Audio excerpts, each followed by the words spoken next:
Hi, we just wanted to make a quick video to show you how you'd install the Super Value Cordless Blackout top-down, bottom-up cell shade. And it's really easy. It's very similar to a non-top-down, bottom-up shade. If you come look at these brackets here, this is what will come with your shade. It's truly just these two metal brackets. Hold them in your window frame, screw in up here up top. So this is the same as any other cellular shade, or really a lot of our products. Some of them have different brackets, but they're all the same idea. It's all just a simple bracket. You screw into the top here like this.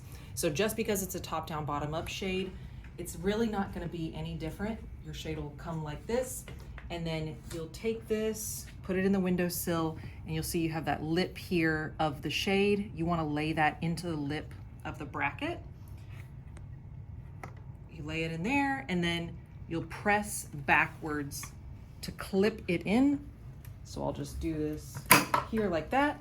And now you can see it's solid in there. It's shaking a little bit because I have this little demonstration box here, but it's solidly in there.